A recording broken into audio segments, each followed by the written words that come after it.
보험의 역사 100년이나 됐습니다. 그동안 양적 성장도 어마어마했는데요.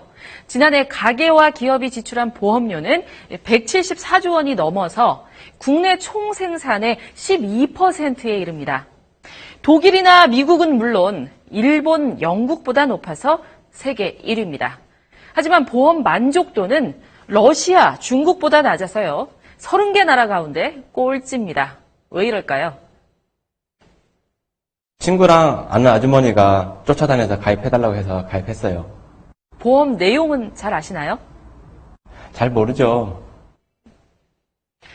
보험 만족도가 꼴찌인 이유, 바로 보험 약관을 제대로 설명해주지 않는 이 불안전 판매 때문인데요.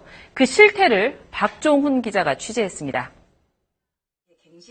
3년 전 대학생이었던 서모 씨는 밤늦게까지 아르바이트를 하며 힘겹게 돈을 모으고 있었습니다. 이때 한 보험 설계사가 은행보다 수익률이 높은 연금보험이 있다며 가입을 권유해 24개월 동안 108만 원씩 2,500여만 원을 납부했습니다. 하지만 서 씨가 가입한 보험은 사망 때만 6억 원을 보장하는 종신보험. 보험을 해지하면 납입한 보험료의 절반도 돌려받지 못하는 겁니다. 책임질 이런 사람들도 없는데 저가 죽고 나서 6억이 나오는 건 저한테는 전혀 의미가 없거든요. 근데 왜 20대 중반 아가씨한테 왜 이런 거 들게 하는지. 금감원 조사 결과 일부 종신보험의 경우 연금저축인 것처럼 왜곡이나 과장하는 등의 불안전 판매율이 평균 21.4%에 육박했습니다. 보장성 보험이 저축성 보험에 비해서 수당이라든가 사업비라든가 이런 게 많다 보니까 무주빈이나 회사한테 유리한 측면으로 가입을 시키는 경향이 높은 거죠. 이처럼 보험사 피해가 잇따르자 금감원은 지난 8월 보험사 9곳에 리콜 조치를 내렸습니다. 하지만 원금 반환 여부를 보험사 자체 판단에 맡겨 리콜의 실효성이 없는 데다 보험사에 대해서는 아직도 제재를 하지 않고 있습니다. 이 같은 불안전 판매, 금감원에 접수되는 민원만 해마다 10,000건이 넘습니다. 왜 이렇게 줄지 않는 걸까요? 바로 솜방망이 징계 때문입니다. 올 들어 금융당국은 보험사에는 경징계 6건만 내렸고요. 임직원에 대해서도 중징계는 9명뿐입니다. 중복 가입 문제도 심각한데요. 실손의료보험은 실제 병원비만큼만 보상하기 때문에 아무리 여러 개를 가입한다고 해도 받는 보험금은 한 개 가입대하고 똑같습니다. 개인 실손보험의 경우에 금감원이 5년 전 대상자 200만 명에게 중복 가입 사실을 알렸지만요. KBS가 단독으로 입수한 자료를 보면 개인과 단체 실손보험 중복 가입자는 여전히 200만 명에 이릅니다.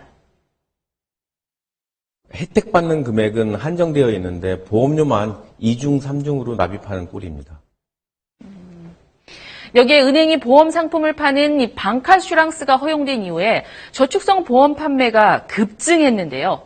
은행 측은 비과세 혜택에다가 수익률도 높다면서 유혹하지만 비과세 혜택을 받을 수 있는 조건과 이 사업비는 제대로 알려주지 않아서 분쟁이 끊이지 않고 있습니다. 이렇게 모집 과정에 문제가 많다 보니 가입자의 30% 이상이 2년이 지나기 전에 보험 계약을 해지해서 원금도 다 찾지 못했습니다.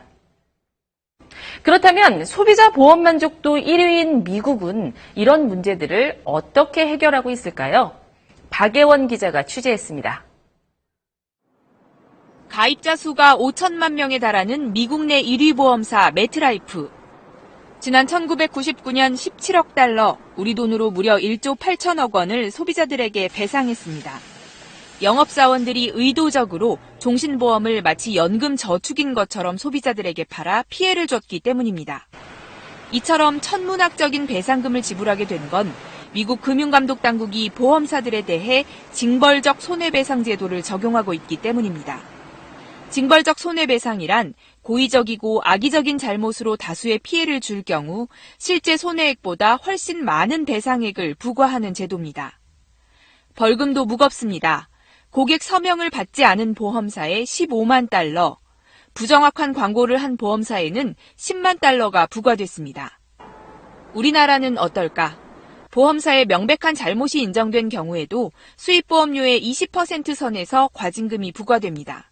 과징금은 매우 미미하고 따라서 불법적 행위가 반복되고 있는 상황이기 때문에 행정 조치만으로는 부족하다. 우리도 이제 징벌적 배상 제도를 도입해 보험사들이 불안전 판매를 통해 이익을 취하는 관행을 뿌리 뽑아야 합니다. KBS 뉴스 박예원입니다.